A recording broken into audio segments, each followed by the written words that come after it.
D'accord, très bien. Bah écoutez, qu'est-ce que je suis censée faire de ça, je ne sais pas.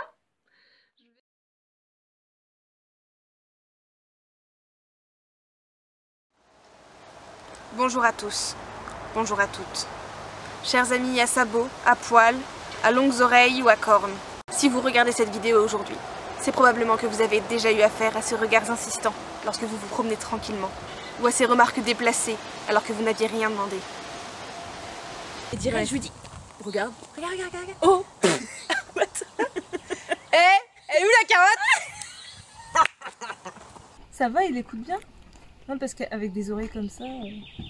Et ça va, il est pas trop têtu? Mais vous savez que c'est pas un chien? Allez, cannabis! Chaud cette nuit. Malheureusement, n'étant pas doté de 5 doigts, vous ne pouvez pas vous servir de l'arme ultime des humains. Et c'est pour ça qu'aujourd'hui, mon équipe et moi-même allons vous révéler 6 techniques pour faire face aux gens relous dans la rue. C'est cadeau. Si vous êtes doté de cornes, vous partez déjà avec un avantage. Utilisez-le. Intimider votre adversaire le fera fuir presque à coup sûr et le dissuadera probablement de revenir vous embêter avant un long moment. Si vous n'avez pas cette chance, pas d'inquiétude. Les prochaines techniques ne nécessitent aucun prérequis particulier, si ce n'est un peu d'entraînement au préalable pour être prêt à les utiliser en conditions réelles.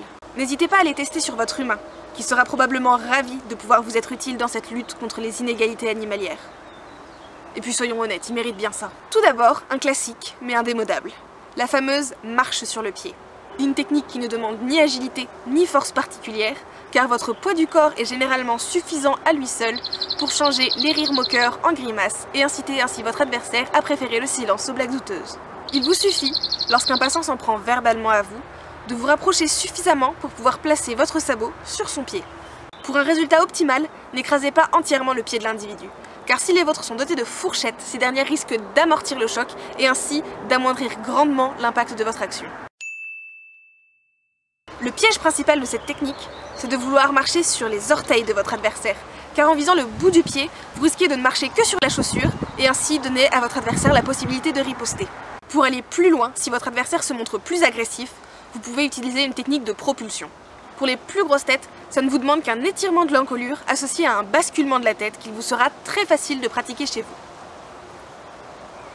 La plus grosse difficulté réside dans le fait de devoir se déplacer discrètement dans le dos de l'individu, car plus grand sera l'effet de surprise, meilleure sera l'efficacité. Si en revanche vous ne disposez pas d'une tête suffisamment large et longue, il faudra alors utiliser l'intégralité de votre poids du corps pour obtenir le même résultat. Peut-être vous avez déjà fait la réflexion de la carotte. Vous savez, ce fameux « Elle est où la carotte ?» dont on parlait en début de vidéo. Pour ce genre de situation, je recommande donc de toujours avoir une carotte sur soi afin de pouvoir s'en servir comme projectile sur l'individu qui se sera permis cette blague qui, on se le dise, ne fait rire personne. La carotte.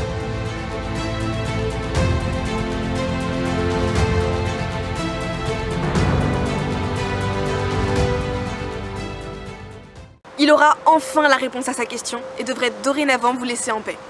Tout le monde est content. Et enfin, si malgré tout ça vous faites face à un boss ultime des relous, il ne vous reste plus que le rouleau compresseur. Douloureux, mais parfois nécessaire pour venir à bout des pires. L'important est de bien rouler des deux côtés pour être certain de venir à bout des plus coriaces. Et voilà, vous voici désormais parés pour pouvoir enfin vous balader en toute tranquillité. Si cette vidéo vous a plu, n'hésitez pas à...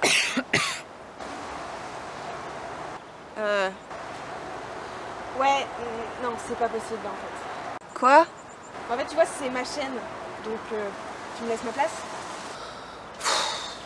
Et voilà, j'espère que cette vidéo un peu différente de ce que je vous propose d'habitude vous aura plu. En tout cas, moi, une fois de plus, je me suis énormément amusée à l'écrire et à la tourner. Surtout, dites-moi dans les commentaires si vous pensez que le défi est réussi. Sur ce, moi je vous fais tout plein de gros bisous et à très bientôt pour une prochaine vidéo.